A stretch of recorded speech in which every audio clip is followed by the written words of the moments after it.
আজকে ভিডিওতে রায়মার্টিন প্রশ্নবিদরা 2024-এর ষষ্ঠ শ্রেণীর ইংরেজি বিষয়ে দ্বিতীয় বর্ষের মূল্যায়নের যে 2 নম্বর প্রশ্ন সেটটি রয়েছে অর্থাৎ ইতা হাই স্কুল এইচএস এই বিদ্যালয়ের সমস্ত প্রশ্নের উত্তরগুলি করব।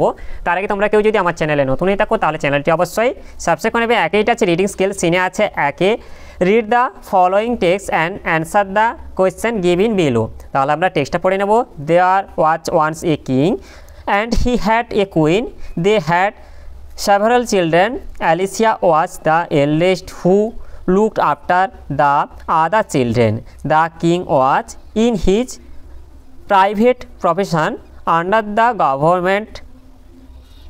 The queen's father had been a medical man out of town.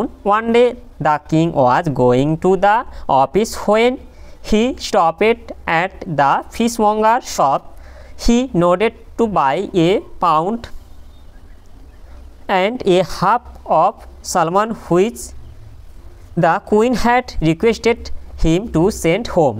He had not processed for after finishing his shopping when the fishmonger's errand boy came running after him. তাহলে আমরা প্যাসেজটা পড়ে নেব। এবার প্রশ্নের উত্তরগুলি করব।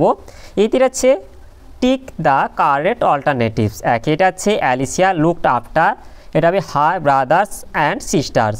এরপর দুইটা আছে the queen's father had been, এটা হচ্ছে এ মেডিকেল ম্যান। এরপর বিটিটা আছে অ্যান্সার দ্য ফলোয়িং কোয়েশ্চেন্স। একইটা আছে who is the author of the story. এর উত্তরটি হবে দ্য অথর অফ দ্য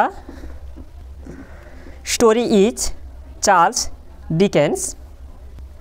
এরপরে দুইটা আছে what did the king want to by.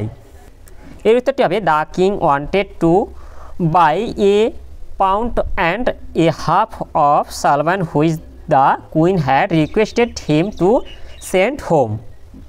এরপরে তিনটা আছে where did the king stop on his way while going to the office.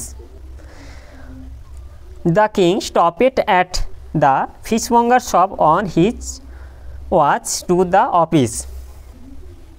এরপরে সিটির আছে find out words from the above text which mean the following. একইটা হচ্ছে moved forward, এটা হচ্ছে প্রসেসড হবে। এরপর দুইটা হচ্ছে এ ইউনিট ফর মেজারিং ওয়েট, এটা হচ্ছে পাউন্ড হবে। এরপরে রিডিং স্কিল আনসিন, এটা হচ্ছে দুই দাগে read the following passage carefully and answer the question given below. তাহলে আমরা প্যাসেজটা পড়ে নেব। Kolkata is a big city, it stands to the east of the river Hooghly. Kolkata is an old city. It is 325 years old. People of different communities live here. There are many big mansions in the city. The city has many important places to visit. There are Zoological Garden, Indian Museum, National Library in this city. It has many attractions. The Victoria Memorial is one of them. তাহলে আমরা প্যাসেজটা পড়ে নিলাম। এরপর প্রশ্নের উত্তরগুলি করব। এই প্রথমে এটা আছে অ্যান্সার দ্য ফলোয়িং কোশ্চেন্স। একে আছে where does the city of Kolkata stand. এর উত্তরটি হবে the city of Kolkata stands to the east of the river Hooghly. এরপরে দুইটা আছে how did is the city. দুইটা আছে how old is the city. The city is 325 years old. এরপর তিনটা আছে who live here. People of different communities live in Kolkata. এরপর চারিটা আছে name two important places of Kolkata. Two important places of Kolkata are the Indian Museum, the National Library of Indian. এরপর এটা হচ্ছে grammar and ভোকাবুলারিতে তিনে দাগে fill in the blanks with suitable articles and prepositions. We went, এটা two হবে। The park and hat, এটা ইয়ে হবে পিকনিক। আই প্লেট অন হবে এটা এ স্লাইড অ্যান্ড হ্যাট ইয়ে হবে এটা চকোলেট।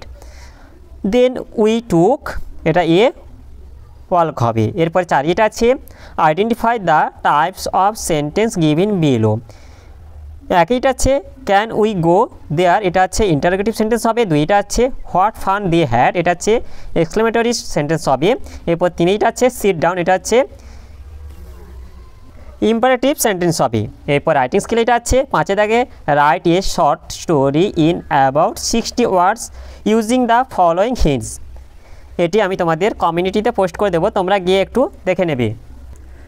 তাহলে আজকের ভিডিওতে আমরা ষষ্ঠ শ্রেণীর ইংরেজি বিষয়ে যে 2 দাগে ইতাহার, হাই স্কুল, এইচএস এই বিদ্যালয়ের সমস্ত প্রশ্নের উত্তরগুলি শেষ করলাম। আর তোমরা কেউ যদি আমার চ্যানেলটা এখনও সাবস্ক্রাইব করে রাখোনি তাহলে চ্যানেলটা অবশ্যই সাবস্ক্রাইব করে নেবে। আর ভিডিওটি ভালো লাগলে ভিডিওটিকে অবশ্যই লাইক, কমেন্ট ও শেয়ার করতে ভুলবে না।